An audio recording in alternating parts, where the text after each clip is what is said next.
याच महाराष्ट्रामध्ये 6000 आदिवासी बालकं अन्नविना तडफडून मेली. आमची नैतिक जबाबदारी होती की नाही? या मुस्लिमांना काही नको. कारखाने तुमच्याकडे, सोसायट्या तुमच्याकडे, बँका तुमच्याकडे, सगळं तुमच्याकडे ठेवा.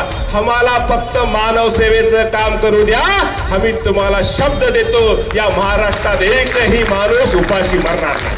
मोहम्मद पैगंबर म्हणतात, तो मुस्लिम नव्हे ज्याने स्वतः पोट भरून खावे आणि त्याचा शेजारी उपाशी राहावा. रोजा हा जो उपवास आहे, या उपवासामध्ये सामान्यतः आपण जसं अन्नाचा आणि पाण्याचा त्याग करतो, फक्त तेवढा त्याग अपेक्षित नसून सकाळी 5 वाजल्यापासून सायंकाळी 7 वाजल्यापासून अन्न आणि पाण्याच्या त्यागासह सर्व वाईट गोष्टीचा त्याग करावायचा असतो.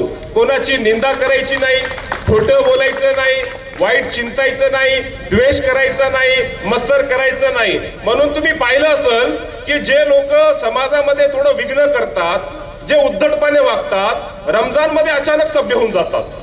तुम्हाला असं जाणवलं असेल की याच्या वागण्यामध्ये फरक आला असेल का? कारण त्यांना माहिती आहे की उपासामध्ये या गोष्टी मी करत नाही, करू शकत नाही. आता ही सवय ईश्वर तुम्हाला 30 दिवस उपास ठेवून का लावतो? त्याच्यामध्ये सर्व वाईट गोष्टीचा त्याग करायचा आहे आणि सर्व सत्कर्माच्या गोष्टी आत्मसात करायच्या आहेत. त्याच्यामध्ये एक गोष्ट महत्वाची काय आहे? परोपकार. आता मला सांगा, सकाळी 5 वाजल्यापासून 7 वाजल्यापर्यंत सायंकाळी 15 तास उपाशी राहिल्यानंतर आम्हाला जाणीव होते की माझ्याकडे अन्न आहे, माझ्याकडे पैसा आहे, सगळ्या साहित्य उपलब्ध आहे, पदार्थ उपलब्ध आहे, पण मी जर 15 तास उपाशी राहिलो तर मी व्याकुळ होतो, अस्वस्थ होतो, मला भूक लागते, मला चक्कर येते, मला सहन होत नाही. मग या जगामध्ये जे लोक आहेत, गरीब लोक आहेत, या आदिवासी भागामध्ये आहेत, या जंगल तांड्यावर राहणारे माझे बांधव आहेत, त्यांना अन्न उपलब्ध होत नाही तर त्यांना किती त्रास होत असेल, त्यांना भुकेविना ते किती तडफडत असतील. ही जाणीव तुम्हाला 15 तास दररोज रमजानच्या महिन्यामध्ये 30 दिवस करून दिली जाते. आणि त्याच्यानंतर ईद साजरी करायची तर आधी तुम्हाला सांगितलं जाते 30 दिवस तुम्ही उपाशी होता, तुम्हाला भूक लागली होती, तुम्हाला तहान लागली होती, तुम्ही तडफडत होता, तुम्हाला व्याकुळ होत होता, अस्वस्थ होत होता. आणि नंतर जर तुम्हा 7 वाजता पाणी प्यायला दिलं, तुम्हाला अन्न खायला दिलं, तुम्हाला हायसं वाटायचं. आता 30 दिवस तुमचं प्रशिक्षण झालेलं आहे. भूक काय असते, अन्नाविना माणूस कसा राहतो, कसा तडफडतो, याची जाणीव झालेली आहे. आता ईद साजरी करायची.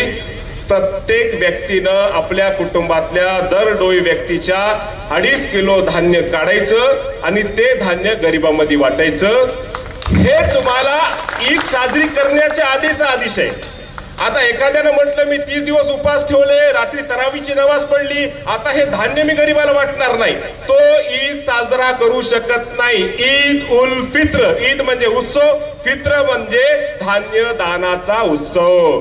आता मला सांगा बांधवांनो, धान्य दान करून उत्सव साजरा करणं ही संकल्पना, हे मानव सेवेसाठी, मानव कल्याणासाठी आणि मानवतेसाठी पुरस्कार करणारीच आहे ना. आपल्याला काय वाटतं, हे विशिष्ट धर्माचं एक उपासना पद्धत आहे, फक्त भाषेचा फरक आहे याच्यामध्ये. जर मी तुम्हाला मराठीत सांगितलं तर तुम्हाला कळालं, तुम्ही म्हटले अरे ईद मध्ये किती चांगली गोष्ट आहे, धान्य दान केलं आणि उत्सव साजरा केला. आता हे झालं धान्य वाटप. आता जे श्रीमंत लोक आहेत, समजा आता चंदनगिरामध्ये एका कुटुंबामध्ये 5 लोक आहेत किंवा एका कुटुंबात 10 आहेत, लहान मुलं असो की वृद्ध असो. 10 मुलं जर एका कुटुंबात आहेत तर 2.5 किलो प्रत्येक व्यक्तीला, 10 व्यक्तीसाठी 25 किलो धान्य त्यांनी वाटप करायचं.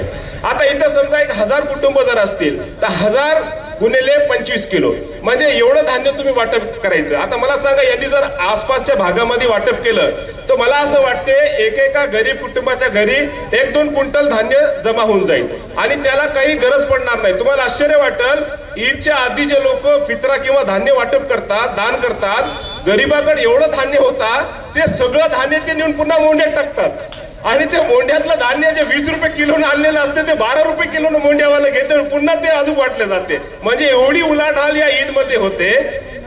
उद्देश हा आहे बांधवांनो, ईश्वर म्हणतो फक्त एका महिन्यासाठी हे नाही करायचं, हे प्रशिक्षण तुम्हाला देण्यात आलेलं आहे. आता 11 महिने तुम्ही भुकेल्याला अन्न खाऊ घालायचं, म्हणून हे प्रशिक्षण होतं. आणली गरिबांचं स्वतःच्या संपत्तीतला वाटा काढला, धान्य दान केलं, 30 दिवस प्रशिक्षण घेतलं, रात्री तुम्ही एकांतामध्ये तरावीची नमाज जी आहे, अतिरिक्त जे नमाज आहे ती ईश्वराची उपासना केली, ईश भय बाळगला, सर्व सत्कर्म आपसात केले, सगळ्या वाईट गोष्टीचा त्याग केला, आता ईद साजरी केली. आता तुम्हाला काय करायचं, जे तुम्ही 1 महिना प्रशिक्षण घेतलं ते 11 महिने तुम्हाला समाजामध्ये आचरणात आणायचं. आता एक्झाम्पल, तुम्ही 30 दिवसामध्ये लोकसेवा केली. आता तुम्हाला या महाराष्ट्रामध्ये मानव सेवेचं, मानव कल्याणाचं काम करायचं. आता याचा संदर्भ काय, याचा संदर्भ कुराणमध्ये ईश्वर म्हणतो, सूरे अल इम्रान मध्ये आहे, श्लोक 110 आहे, कुंतुम खैरा उम्मतीन उखरजित लिन्नास तामरून बिल मारूफ व तन्हौना अनिल मुनकर. आता ईश्वर काय म्हणतो, हे समुदाय म्हणजे मुस्लिमांना संबोधित करतो ईश्वर, हे समुदाय तुम्ही उत्तम समुदाय आहात, तुमची निर्मिती मानव कल्याणासाठी केलेली आहे. तुम्ही सत्कर्माचा उपदेश देता आणि तुम्ही वाईट गोष्टीपासून लोकांना थांबवता, दुष्कर्माचा नाश करता. आता मला सांगा, कुराण काय म्हणतो, मुस्लिमांची निर्मिती मानव कल्याणासाठी झालेली आहे. आता हे 1 महिन्याचं प्रशिक्षण दिलं मानव कल्याणासाठी आणि हे तुम्हाला आता ईश्वर सांगतो तुम्हाला मानव कल्याण करायचं आहे. आता माझे मुस्लिम बांधव इथे बसलेले आहेत, त्यांना एक माझा प्रश्न आहे. मोहम्मद पैगंबराचा उपदेश आहे, मोहम्मद पैगंबर म्हणतात, तो मुस्लिम नव्हे ज्याने स्वतः पोट भरून खावे आणि त्याचा शेजारी उपाशी राहावा. हे मान्य है का मुस्लिमांना? मुस्लिम किती हाथ वर करा, मैं बोल रहा हूं बात सही है क्या? मानते हैं बात को?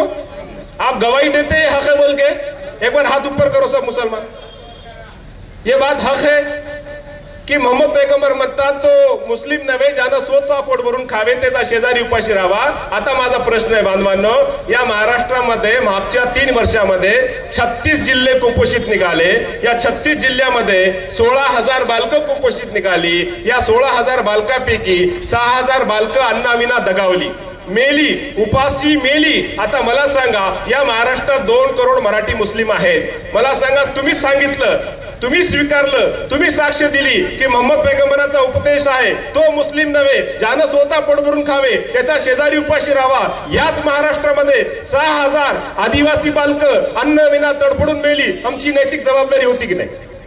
होती की नाही? हात वर करून सांगा, तुमच्यावर जबाबदारी होती की नाही? होती. आणि या मंचावर बसलेले भगवान बाबा, मी तुम्हाला शब्दावर सांगतो, मुस्लिम घ्यायला तयार आहे, पण राजकीय षड्यंत्रापोटी त्याची सगळी ऊर्जा स्वतःला सिद्ध करण्यामध्ये चालले. मी देशभक्त आहे, मी देशद्रोही नाही, मी प्रामाणिक आहे. अरे याला काम करू द्या मानव सेवेचं. मी तुम्हाला सांगतो, या मुस्लिमांना काही नको. कारखाने तुमच्याकडे, सोसायट्या तुमच्याकडे, बँका तुमच्याकडे, सगळं तुमच्याकडे ठेवा. आम्हाला फक्त मानव सेवेचं काम करू द्या. आम्ही तुम्हाला शब्द देतो, या महाराष्ट्रात एकही माणूस उपाशी मरणार नाही.